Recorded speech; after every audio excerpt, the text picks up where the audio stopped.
Hey, welcome everyone to Sideline Sanity with me, Michelle Tafoya. This is a really interesting episode today. Subscribe, please, so you can hear all of our interesting episodes. We try to deliver really good stuff every single day. Today is no different. Shane Hazel. Maybe you've heard of him. He served in the Marine Corps after 9/11, was drawn to the Marines because of 9/11. And that may have been more than just a turning point in his trajectory of his life. It may have been a turning point in the way he thinks about America, the world, politics, all of it, you name it. He has got some interesting things to say. He's big into Bitcoin. And for the first time, he makes it understandable for me. And I hope for you too. There's a lot to chew on with Shane Hazel. This will not be the last time we have him on, but it certainly will, I think, whet your appetite for more discussion with him. For nearly 3 decades, she's reported the action from the sidelines. She started very young. She's covered the NBA, NFL, Olympics, and the college football and basketball national championships. And now, during these insane times in our world, Michelle Tafoya thinks we need a serious dose of sanity.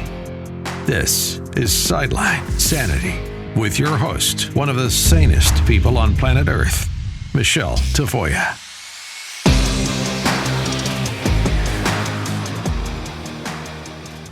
Shane, welcome. I said in the intro that the first time I think I was exposed to you was on the Kennedy show on Fox Business Network. Kennedy's a good friend of mine, and so I watch her all the time. And I was very interested in you because you seem to be a libertarian that is like hardcore libertarian. And I didn't realize until I heard you speak that there are variations of libertarians, just like there are shades of red and blue. How would you describe your version of libertarianism? I think if somebody described it as right of Attila the Hun at one point, and I don't think that's. We just really believe that anytime you're using force and coercion, you're not doing it right. Right? There's a better way. There's a simpler way to do things, and when you get into politics, a lot of times you're dealing with the state, right? So anytime you're dealing with the state is nothing but force and coercion. So stop right there, because I want to get into this. How force and coercion. So I'm guessing that you think, as you said, you're dealing with the state, there's force and coercion. Where are we seeing force and coercion in our lives right now that maybe we don't even think about as force and coercion? Well, a lot of people, I think, think of, just your daily, tax as something that you have to have for a society, what they talk about as a healthy society. The problem with that idea is it gives the monopoly of force to a group of people who are notoriously considered by most Americans to be liars, cheats, steal, and murderers, right? And so you've got a bunch of psychopathic megalomaniacs, for another way to put this, right? Is you've got a bunch of megalomaniacs who will use force and coercion to I guess get what they need out of you to survive. And at the end of the day, we as libertarians, we just think there's a much better, easier way to do all of this, where 99% of us on Earth go throughout our day without murdering people, without raping people, without coercing people. Like we just have interactions. It's just very natural for us. Hey, you need some bread? Great, I got some dollars. Let's trade. And that is not how the government operates. And it's there's a changing system and a paradigm coming, but that's kind of how we see it. Is, if there's an old saying in our groups, and it makes it sound simple, and I know it's not as easy as it sounds, nor are we promising any type of utopia. It is that good ideas don't require force. Good ideas just naturally happen. And so if we need to build a road, or if we need to come up with an education solution, if we need to privately fund security solutions, we can do all these kind of things. And we can actually do them without that third party that is the government. And more so, what I think a lot of people are seeing today is the banks that have really kind of become the bad guys of, this infection that's, it pervades every transaction we have in America and actually around the world if you're on the world reserve currency. Well, okay. So let's start. You ran for governor of Georgia. I did. Had you won, how would you just not collect taxes? What would you have done? So what the goal of an executive is in a pragmatic sense, right, is to now start to do the one thing that government was supposed to be set up for in the first place, and that's protect rights. Mm-hmm. In America, we're supposed to have this constitutional republic that was, in their first adoption, as the Federalists versus the Anti-Federalists. The Anti-Federalists were actually prophets, and they were right. They were saying, if we do this, you're going to centralize government in this way that gives too much power to too many people that are into banks, that are into commercial corporations, that are into politics. And they said, hey, the first thing we have to do is we have to pass this, Bill of Rights in order for the adoption to occur. And so they did. So the protection of rights is first and foremost, right? Is, hey, negative rights don't cost anybody anything at the end of the day. You can't take away negative rights. Positive rights are just another, form of slavery. So if you can enslave somebody through force and coercion to provide a handout, whatever it is, or redistribution to somebody else for whatever it is, that's not really what the government will set up to do. You're calling that a positive right? Yeah, any time that you take money from somebody and redistribute it to some other person, or winners and losers by any other means, that is a positive right. You don't have the right to force somebody to pay for your education. You don't have the right to force somebody to pay for your security. You don't have the right to have somebody pay for fire protection. Let's stop at security real quick, okay, because I would argue that in addition to protecting rights, it seems to me the government's main job is to keep its people safe. You disagree with that? It's to keep them free. And I think we get really caught up on this a lot of times in America. The narrative's been changed, and it's been changed to the point where we think safety is the bottom line. But the thing is atrocities can be done in the name of safety. If they want to lock everybody down in America and then make sure that everybody's safe by telling them they have to get a shot to keep their business, like, those are things that are quote unquote safe by a subjective manner. So really it's not so much safe as it is free, and a free people will be a safer people to begin with. It's just human nature. Well, okay. So what about borders then? How do we, if we have agreed that we are a collection of states and we have a country and we've got borders, that to me is part of public safety, is keeping, protecting people from outside forces as well. How do you see that fitting into your term model? Yeah, well, let's first look at the model that we have now. Borders are an absolute joke in America, and we have the biggest government we've ever had. I mean, literally, we're spending trillions of dollars every year now just to keep this thing floating. So obviously, that can't be the answer.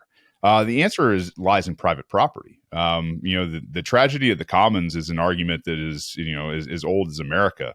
And so when we look at any time a central body that controls the monopoly on violence has a quote unquote, a power to say, this is our area and we're in charge of it, and we're charged with protecting it, what happens? There's no responsibility. There's no accountability. There's none of that. But when we start to really decentralize down to the individual, what you're looking at is more or less a property rights issue. So if you, as a homeowner or as somebody that has property, you can say who can and cannot be there, who can traverse through your property, who can't traverse through your property. And that's really the solution at the end of the day. Is it going to be an overnight success? No. But if you have security in place that is privatized, and you have contracts in place that are, welcome and agreed to through acceptance instead of coercion, you actually have somebody at the end of the day who can protect your private property and is contracted to do so through consent, which is a much more powerful form of making sure that boundary lines are respected versus, what we've got now, which just seems like a free-for-all on the southern border. Well, if there are no property holders on certain parts of the border, and then that area is open, I mean, there are certain parts of the southern border, I would argue even the northern border, that are not necessarily inhabitable, that don't necessarily have property owners on them. What about those spaces? Who protects those spaces from any kind of foreign interference? Yeah, again, it's there's going to be private property. Somebody owns that area, right? And most of the time, it's what the state has done, especially the United States, and taking more and more land through, the BLM, especially. If you look west of the Mississippi, I think they've taken about 85% of the land out there and claimed it as federal land. Now that area is obviously unprotected. So if you juxtapose that with, hey, this is actually private land where somebody owns it and can either monitor or track it, or make sure that they've got a security force out there that will protect their land, then you've got a much more reasonable chance to suspect that at the end of the day you're going to have a real recognition of property rights. That's a really interesting take. And like you said, that certainly couldn't change overnight. Tell me about your run for governor in Georgia and how you stood against the other candidates and what kind of support you enjoyed or didn't, to the extent that you didn't get elected. But Yeah. what was that experience like for you and the principles on which you stand? Yeah, so this is actually my third run for office. I ran for U.S. House in 2018. I ran for U.S. Senate down here in 2020. The first time I came from the Republican field, first and foremost, like I was a Marine, I'm a Marine Special Operations vet that ran off after 9/11 to go and fight for, what I thought was freedom in America and the red, white, and blue. So, I kind of understand that, like, that was my progression from Republican into Libertarian as I found out what the state wasn't and what the state was. And then I found out that the Republicans and Democrats, are pretty much the same. And I don't know, your listener group, if that offends them or not, but I think it's becoming more apparent is Republicans are just controlled opposition at this point for the most part. So as a Libertarian running against, Brian Kemp and Stacey Abrams down here in Georgia, we don't have the the luxury of having a banking cabal behind us. So when you look at what and who gets funded, you're seeing, boy, excuse me, real quick. You're all right. Take a glass of water or whatever you need. I know that you're recovering from some awful bug. So anyway, no worries. Go ahead, Shane.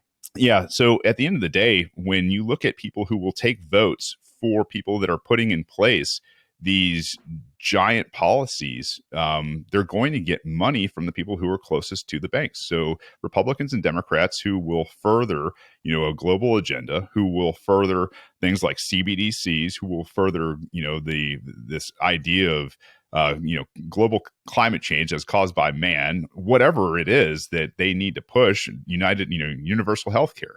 Whoever's going to push for a more centralized, bigger state is going to get the money. And so as libertarians, you don't enjoy the luxury of having big donors because there's no big donors that are trying to decentralize because those people aren't closest to the printing machine. So what you get is this really fiery brand of people that are standing in the face of gigantic odds saying no more. This is where we have to draw the line. And, it's interesting because we were just coming off of COVID and everything else. Brian Kemp was no different than, most other governors, that locked everybody down.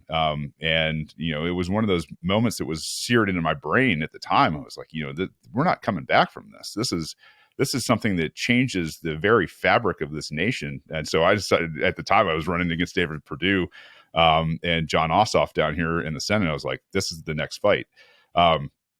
And to make that fight, to have a moment on stage with Brian Kemp and Stacey Abrams to, have that debate and ask if there was anything that he was sorry about, closing down, 10 million people's lives and to, suggest that this vaccine should be, widely imposed without any research, to have crushed mom and pop organizations that will never come back, and to have him, kind of bumble through the answer like, hey, is that a question? And yeah, obviously it's a question.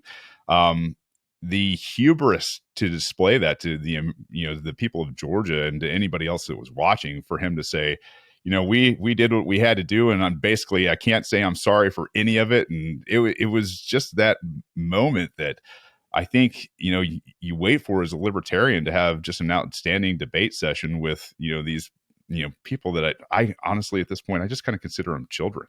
They're not, they're not dealing with the matter of fact people that are, that make up their constituency. They're dealing with the donors, and they're dealing with, the ultra connected plutocracy. It's really depressing, and I can't say I disagree with you on that. I mean, I see a lot of children in government, a lot of children, and they don't take on the actual issues. They take on the easy issues first, and then whenever a big issue, an important issue, a complicated issue comes up, they say, we need a whole of government approach. And in that way, they just kick the can down the road, and things don't get done.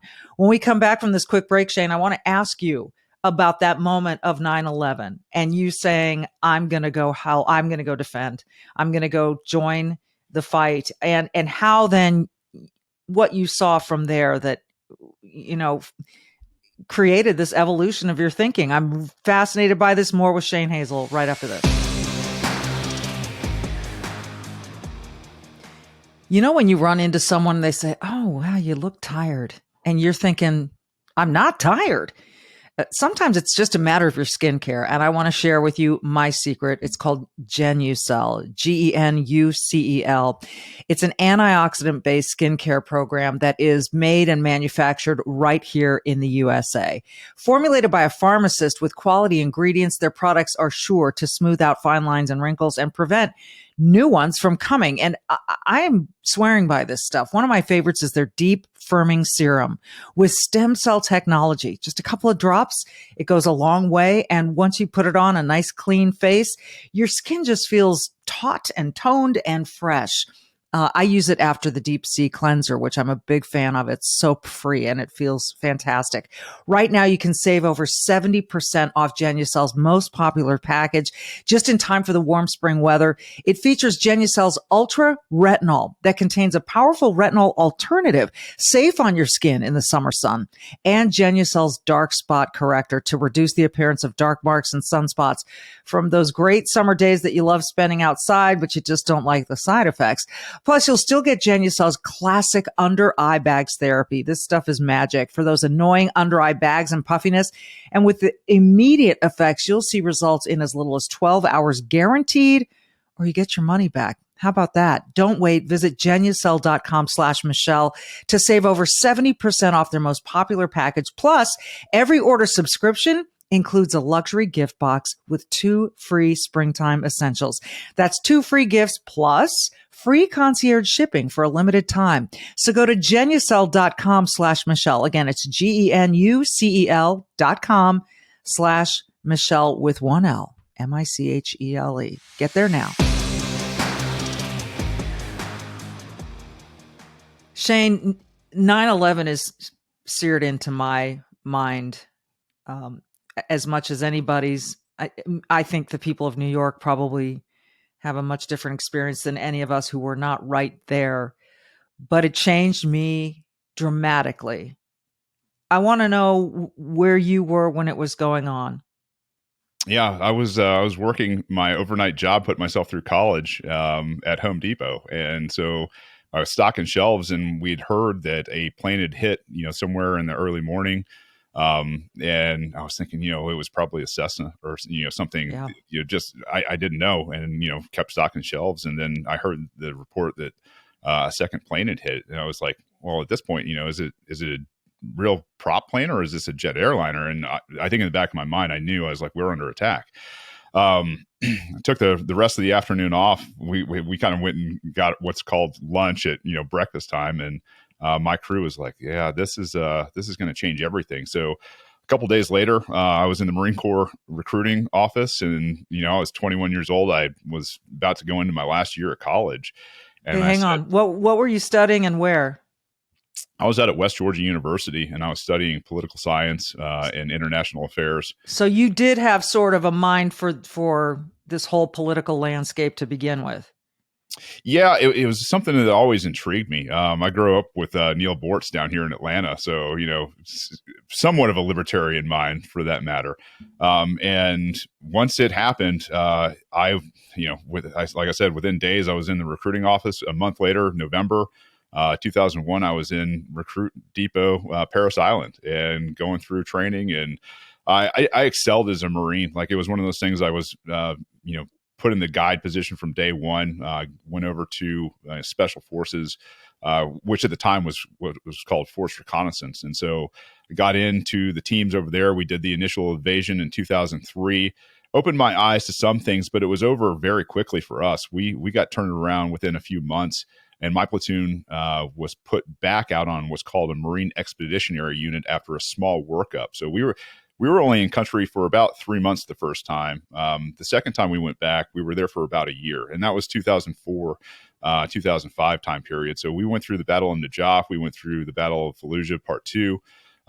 And right around the December mark for Fallujah Part 2 there, we went back to the base, which was called the Mech. And on my bed, one of my buddies had said, "Hey, you got to read this book." And it was a book by a guy named John Taylor Gatto. John Taylor Gatto was a 30-year veteran of the school system in New York. And he talks about the underground history of American education. And this just, I could not put this book down. It's not a small book, but I had some time. And so I poured through this book. And the gist of it was the Prussian Empire during the 1700s was trying to create a monolithic, class where they had all the people who work in their machines in their factories. And then when the time came to mobilize and you had to send guys off to die for their country, there was this patriotism that was unquestionable, that was, very one-minded, and you went and you did whatever the nation needed you to do in the name of, the motherland or the fatherland and freedom and everything else. And when I saw that, and obviously the details provided in the book, I was just like, this is incredible. And they got me, like, because of what I had seen overseas. We weren't there to promote freedom. We weren't there to do, any type of, like, Al-Qaeda didn't even exist in Iraq. It was, it was made up by the Bush administration when Colin Powell went and before Congress and gave that fake testimony. And there's recordings of him talking about, how he absolutely choked during that testimony.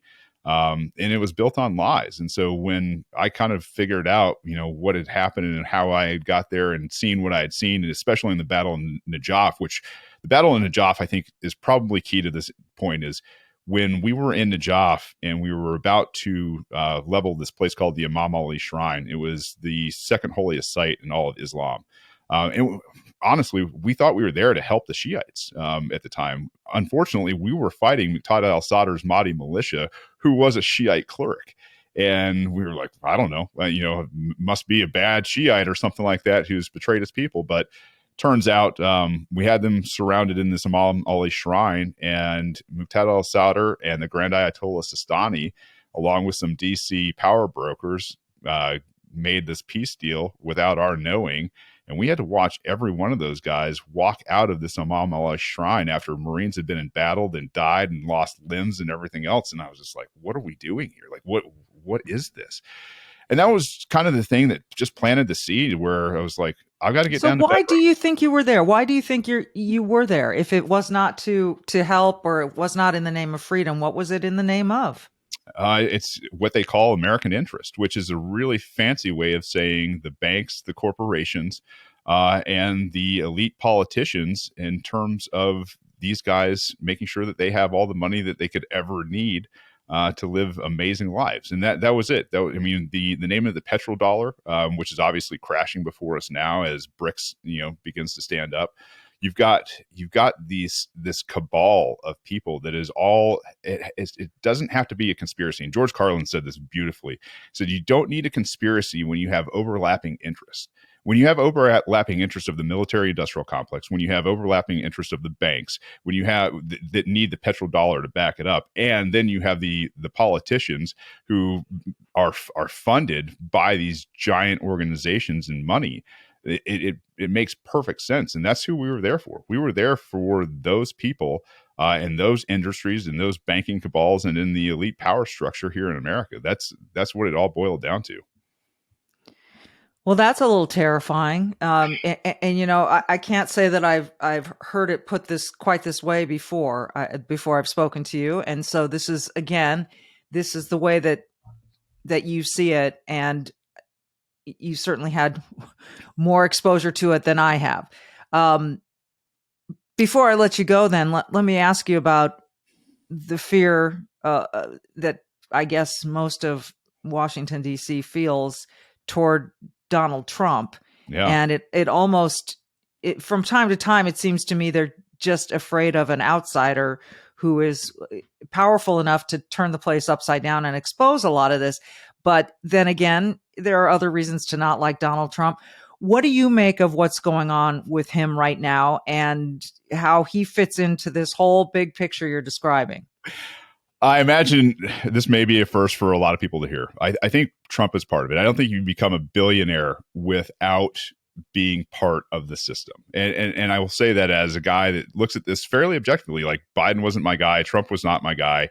I'm not saying that I don't enjoy Trump more than I enjoy Biden. Like, I'm not. But like, it's one of those things where I see Trump as a New York Democrat, like an old school New York Democrat, but still a New York Democrat, not somebody that's, this new form of like liberal globalist that thinks that we have to do everything like the rest of the world. So I think Trump is one of those great distractions. And as I see him, he was a guy that thankfully didn't get us into any more conflict, which I will give him great credit for in terms of trying to create peace with North Korea, trying to, make trade relations a little bit better with China, but more or less de-escalating what was going on. So props to him on those things. However, what we're witnessing now is the meltdown of the banks. Right now, we've gone through, boom bust cycle after boom bust cycle, starting in 2000 when you had the dot-com era meltdown, then you had the housing bubble burst.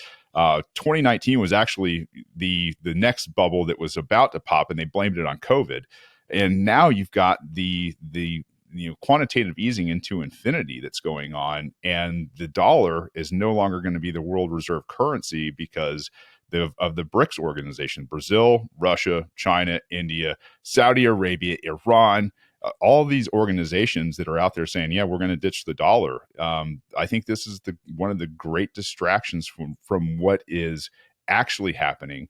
And that is something that a lot more people should be absolutely, I don't want to say terrified, but prepared for, because this isn't going to be a boom bust cycle. We are talking about the dollar no longer being the world reserve currency. If it's no longer the world reserve currency, then that means, excuse me, that the dollar just doesn't have any real value at all because it's backed by nothing. We went off the gold standard in the early 1970s under Nixon, and when we did that, it was basically a default for the United States. So what we're looking at in terms of Trump and this, this establishment going after him, I think it's one big distraction. We don't have any real justice for anybody that, put up Strzok, Page, Mueller. We don't have any justice for those people. We didn't have any justice for the Clintons. We didn't have any recourse into Jeffrey Epstein and what happened with the pedophilia ring. It's crazy to think that all those years ago that Alex Jones may have been right, but at the same time you start looking at this this very ridiculous organization that is targeted and allowed what speech cannot go on, what speech can go on on social media, YouTube, you name it. And you start to see that this giant cabal that is the banking cabal, the elite power structure, and the corporations that we call zombie corporations that are tied to all this and propped up by bailouts and everything else. We're starting to see through this facade. And I think Americans hopefully are smart enough not to fall for what I think they really want, and what they really need is conflict. They need conflict in Ukraine. They want conflict, I think, with China. I think they want conflict with Russia. And I think they want conflict here in the United States between us in terms of a violent type of uprising. And I hope Americans are just smart enough to stay peaceful enough to let this thing kind of implode and decentralize a little bit. Wow. So last thing, I promise, That's okay. although I could talk to you for another hour. Um, what do we do? I mean, if this is in fact happening with the banks, and as you describe it, and the U.S. dollar is going to become almost irrelevant, as you hint, what do we do? If people are listening to this right now and they're thinking, "Damn, this is dystopian," I don't, why should I wake up tomorrow? What do we do? Okay.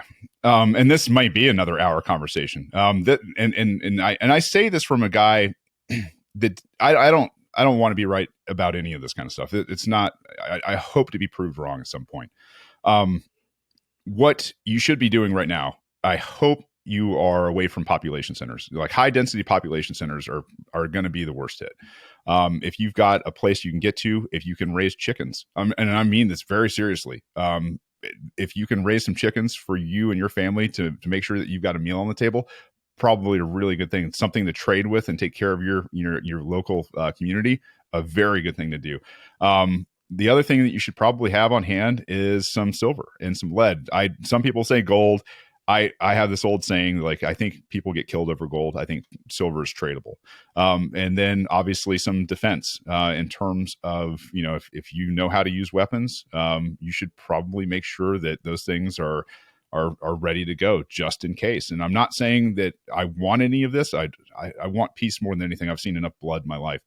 The last thing that I will tell you in your audience, and this may be one of those things where you go, oh, this might be a complete departure, and it would have been a complete departure for me 10 years ago. Learn Bitcoin, not crypto, Bitcoin. And I say this as a guy that studied economics for over 10 years now. There's a school that we use in America right now that is Keynesian, and it is built on debt and coercion and force and slavery. And then there is Austrian economics, which is built on savings and consent. And most in freedom. Bitcoin is a code that creates a very finite currency that there will never be more than 21 million of.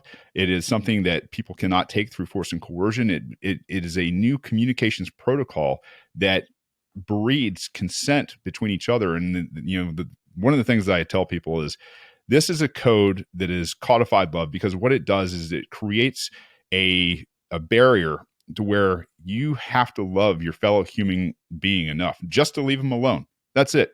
Because you can't force and coerce them to depart with their Bitcoin. And that's one of the most brilliant things about what they did. If people don't know where Bitcoin came from the 2007-2008 meltdown, when the banks bailed out all these organizations that were close to the government and close to the banks.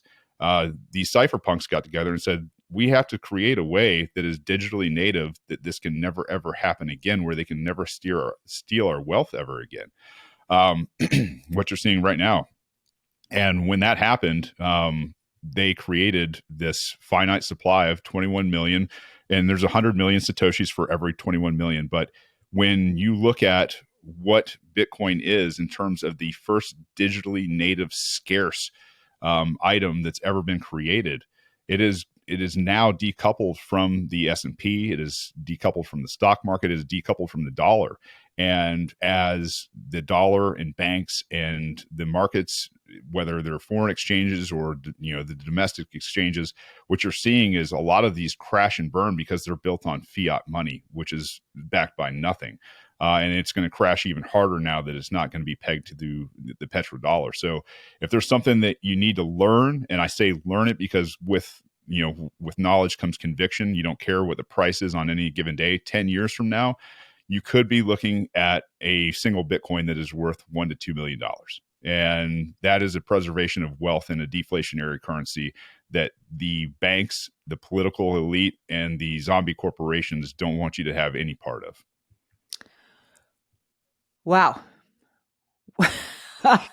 Shane, we got to have you back. I got to talk to you more. I want to get more into this Bitcoin stuff with you. you've got some really interesting takes, but you seem really smart and you seem really well educated on this stuff. So and experienced, obviously. I thank you for your service. Totally. It seems to have really informed who you are today. So it's a fascinating discussion, and we'll continue at another time, I hope. Absolutely. Michelle, thank you so much for having me on. Rescheduling, I mean, to your audience, Michelle, she was trying to have me on last week and I got so sick. And so thank you for no worries at all. No worries. We're going to have him back for people who are interested. And also he's got his own podcast. Where can they find it? Yeah, it's a Radical Pod. It's the Radical Podcast, and all my links on there for Brave, the post-traumatic stress mission, and my new venture, the Bitcoin Maximalist, where I actually teach people Bitcoin, how to exchange dollars for it and then get it into cold storage. You can find all of that there, and would love to join you again sometime, Michelle. I would love to do it. We'll have to. We just have to. All right, Shane, thank you again. And you can check out his podcast. We've got all the stuff there graphically for you to see. And so thanks. We'll talk to him again. In the meantime, thanks for listening to Sideline Sanity. As always, be brave, please, and do good. Thanks for listening.